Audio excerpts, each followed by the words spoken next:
Okay, good evening, everyone. So today I decided I was going to make a video about me reading some pages from this book, The Age of Voltaire by Will and Ariel Durant.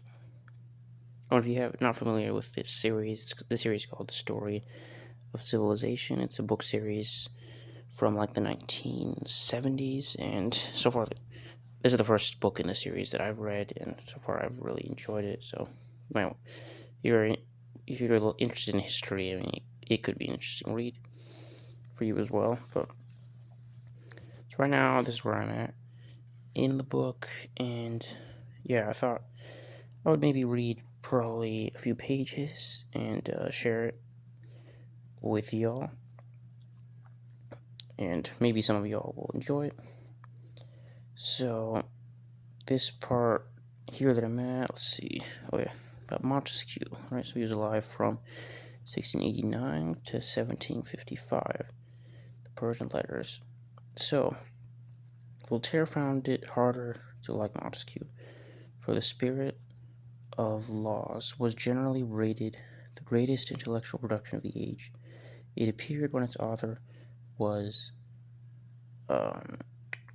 59. It was the fruit of 50 years of experience, 40 years of study, 20 of composition. Charles Louis de Secondat, Baron de la Brede et de Montesquieu, was born at La Brede, near Bordeaux, in the country of Montagne, on January 18, 1689. He boasted good humorously of descent from those Goths who, after conquering the Roman Empire, established everywhere monarchy and liberty. In any case, he belonged to the nobility, both of sword and of rope. His father was Chief Justice at Guyenne, and his mother brought as her dowry the castle and domain of La Brede. Yeah, I apologize for my pronunciation of these French names, but yeah, I am really bad just at most languages in general, so please, my apologies for that. And at the moment of his birth, a beggar presented himself at the castle gate. He was brought in and fed, and was made the godfather of the child, allegedly in the hope that Charles would never forget the poor.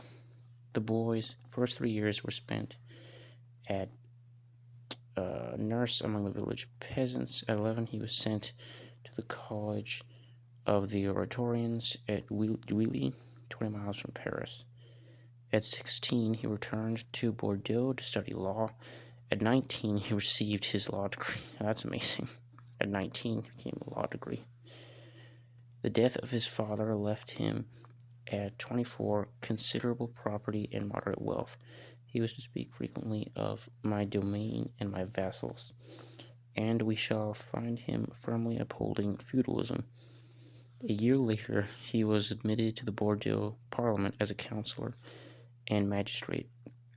In 1716, his uncle, who had bought the presidency of the Parliament, bequeathed to him his fortune and his office. Later, Montesquieu would defend the sale of employments as good in monarchical states because it makes it the profession of persons of family to undertake tasks which they would not assume from disinterested motives alone.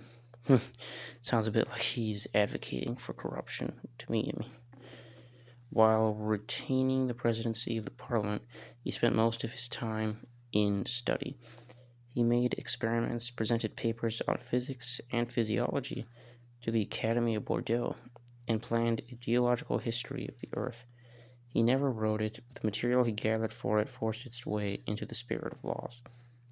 He was 32 when he caught the mood and ear of Regency Paris with the most brilliant of his books. He did not give his name to the letters persons, for it contained passages hardly becoming a magistrate. Probably he took its scheme from L'Espion du Grand Seigneur of Giovanni Morana, in which an imaginary Turkish spy reported to the Sultan with some fetching ribaldry the absurd beliefs and behavior of the Christians of Europe, and the delightful or murderous contrasts between Christian professions and practices. A similar device of picturing Occidental civilization as seen through Oriental eyes, had been used in Addison's Spectator. Charles Dufresne, in Amusements Serio et Comiques, had conceived the comments of a Siamese in Paris. Nicolas Goudeville had shown French customs as seen by an American Indian. Antoine Galland's translation of the Arabian Nights, Mille et une Nuits, had sharpened French interest in Mohammedan life.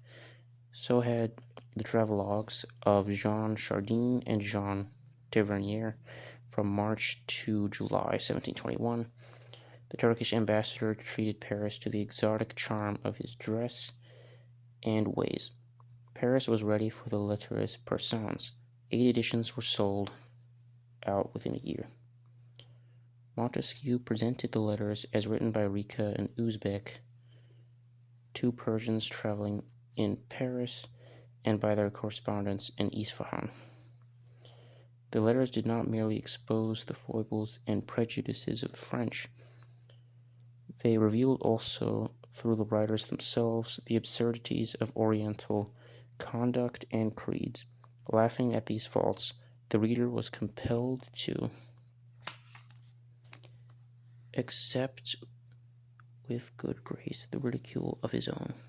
It was done with so light a touch. Who could take offense at these unconscious epigrams, these rapier thrusts with politely buttoned foils?